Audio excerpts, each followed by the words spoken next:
معیشت کی مکمل تصویر کا خاکہ کھینچنے کے لیے عدنان عادل صاحب ایک مرتبہ پھر ہمارے ساتھ موجود ہے. بہت شکریہ عدنان عادل صاحب. عدنان عادل صاحب، حکومت تو معیشت کی بہتری کے دعوے کر رہی ہے، کیا واقعی یہ حقیقت ہے یا فسانے؟ اور کل منی بجٹ کے حوالے سے بڑی اہم ملاقات ہونے جا رہی، کیا دیکھ رہے ہیں آپ آئندہ آنے والے دنوں میں کیا ہوگا معیشت کے حوالے سے؟ اشاریہ کیا کہتے ہیں؟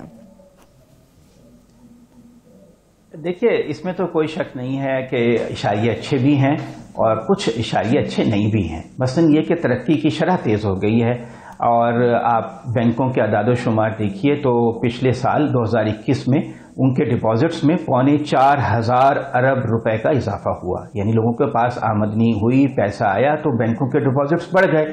اور اس مالی سال میں یعنی جون سے دسمبر تک جو لوگوں نے پرائیویٹ سیکٹر نے قرضہ لیا اس میں 5 گنا اضافہ ہوا پچھلے سال مالی سال کی نسبت، اسی عرصے کے مقابلہ کیا جائے. تو اس کا مطلب ہے کہ کاروبار میں وسعت آ رہی ہے، ترقی کی شرح تیز ہو رہی ہے. تو یہ تو اچھے انڈیکیٹرز ہیں اور کمپنیوں کے منافع بڑھ رہے ہیں. لیکن ایک مصیبت یہ ہے کہ ہماری معیشت کا سٹرکچر ایسا ہے کہ اگر گروتھ تیز ہوتی ہے تو تجارتی خسارہ بڑھ جاتا ہے، کیونکہ ڈیمانڈ بڑھتی ہے، باہر سے چیزیں زیادہ امپورٹ ہوتی ہیں، ایکسپورٹ ہم کم کرتے ہیں، تو پھر زر مبادلہ کا بحران پیدا ہو جاتا ہے. پہلے حکومت نے جب زر مبادلہ کے بحران کو کم کیا تو گروتھ سلو ہو گئی تھی. اب گروتھ تیز ہوئی ہے تو زر مبادلہ کا بحران پھر سے سر اٹھا رہا ہے. تو ابھی جو 6 مہینے ہیں جو ابھی اس مالی سال کے گزر چکے ہیں اس میں 25 ارب ڈالر کا تجارتی خسارہ ہے. یعنی سال ختم ہونے پہ یہ 45 سے 50 ارب ڈالر کا ہوگا. جو ہمارے اوورسیز پاکستانیز ہیں وہ کوئی 30 ارب ڈالر بھیج دیں گے، تو 50 میں سے 30 نکال دیں، باقی 20 ارب ڈالر کہاں سے آئیں گے؟ یہ جو شارٹیج ہے پھر حکومت کو IMF کے پاس جانا اس کی مجبوری ہے. یہ پاکستان میں 22ویں مرتبہ ایسا ہے کہ ہم IMF سے قرض لے رہے ہیں. ہر حکومت لیتی ہے، چاہے زرداری صاحب کی ہو، نواز شریف کی ہو، بے نظیر کی ہو، معین قریشی کی ہو، ضیاء الحق کی ہو، بھٹو کی ہو، ایوب خان کی ہو، سب نے IMF سے قرضہ لیا. پاکستان کی معیشت کا سٹرکچر ایسا ہے. لیکن جب اپوزیشن میں ہوتے ہیں تو اس کی مخالفت کرتے ہیں، جیسے اب پیپلز پارٹی بھی کر رہی ہے اور نون لیگ بھی کر رہی ہے، اور اب وہ میٹنگ کر رہے ہیں کہ اس کے خلاف ووٹ دیں، اس کو کامیاب نہ ہونے دیں. مگر ملک کے لیے ضروری ہے کہ IMF کی جو شرط ہے وہ مانی جائے. یہ جو تجاویز ہیں منی بجٹ جس کو کہا گیا ہے اس کو منظور کیا جائے. ملک کا مفاد اسی میں ہے کیونکہ ہمارا تجارتی خسارہ بہت زیادہ ہے. صاحب تجارتی خسارے کو دور کیسے کرنا چاہیے؟ کیسے دور کیا جائے اس تجارتی خسارے کو؟ کون سی تبدیلیاں سٹرکچر میں ضروری ہیں؟ 10-12 سال تک تو نہیں ہو سکتا. ہمیں بڑے پیمانے پہ انڈسٹریلائزیشن کرنی پڑے گی. جیسے ہم نے ایٹم بم بنایا، میزائل بنائے، اس طرح ہمیں انڈسٹری لگانی پڑے گی. اگر ہم 10-15 سال تک معافی چاہتا ہوں، ڈاکومنٹیشن کریں، کالا دھن سفید ہو اور ٹیکس پورا وصول کریں تو بالکل ٹھیک ہو جائے گا. اس سے آپ ایگری نہیں کرتے؟ ہاں، ٹیکس بھی وصول ہو، لیکن زر مبادلہ کا جو بحران ہے وہ بھی صحیح ہے. اس سے حکومت کا بجٹ جو ہے بیلنس ہوگا. مگر یہ جو باہر سے امپورٹ زیادہ ہوتی ہے اور ایکسپورٹ کم ہوتی ہے تو لگژری ڈالرز نہ منگوائیں نا جی، مبادلہ یہ قیمتی ٹیلی فون نہ منگوائیں، یہ کتوں کے لیے خوراک نہ منگوائیں، چاکلیٹ نہ منگوائیں اتنی. اور دودھ جو ہے پاکستان دنیا کا سب سے زیادہ دودھ پیدا کرنے والے ملکوں میں سے ہے، تو نہ منگوائیں دودھ، خشک دودھ یہاں بندوبست کریں. شارٹ ٹرم تو نہیں ہو سکتا، مگر یہ کہ 1.5 سال میں تو یہ ہو ہی سکتی ہے. پلاننگ تو کر ہی سکتے ہیں. نہیں، 10-12 سال لگیں گے اگر پلاننگ کریں. 1-2 سال میں کسی کے چلیے 10-12 سال کا یہاں آغاز تو ہو. یہ لوگوں کو بیوقوف بنانے کی کوشش کرتے. ٹھیک ہے، ہاں، آغاز ہونا چاہیے، انڈسٹریلائزیشن ہو بہت بڑے پیمانے پہ. یہی اس کا حل ہے.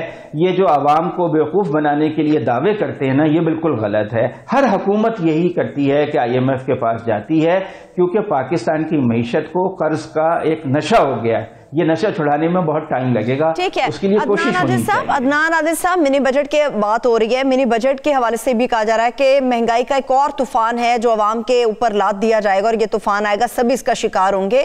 آپ کو کیا لگتا ہے کہ اس کے اثرات کیا مرتب ہوں گے؟ اگر ہم لوگوں کی صورتحال کو دیکھیں، حالت کو دیکھیں، معیشت کو دیکھیں، اس کے کانسیکوینسز کیا ہوں گے؟ اپوزیشن تو پھر ٹھیک کام کر رہی ہے نا، وہ کہہ رہی ہم اس کو پاس نہیں ہونے دیں گے، منظور نہیں ہونے دیں گے.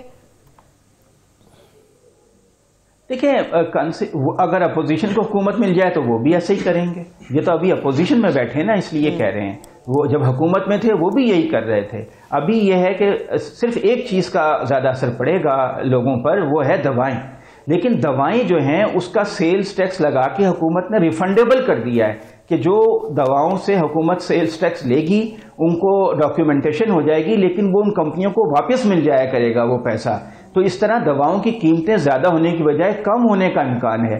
البتہ اور بہت سی چیزیں ہیں جیسے سرخ مرچ ہے تو اس کے اوپر حکومت کو ٹیکس نہیں لگانا چاہیے. جیسے بچوں کا دودھ ہے تو 2-4 چیزیں ایسی ہیں جس پہ حکومت کو ذرا نظر ثانی کرنی چاہیے، اور جو عام استعمال کی چیزیں ہیں. لیکن اس کا زیادہ اثر جو ہے متوسط طبقے پہ پڑے گا.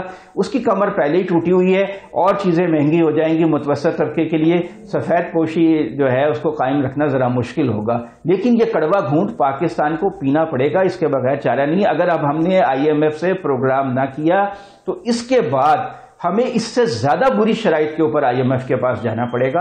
اس کے علاوہ کوئی چارہ نہیں ہے، کیونکہ آپ کے پاس کی ضرورت ہے. بالکل سسٹم کو بہتر کرنا کی ضرورت ہے. ٹیکس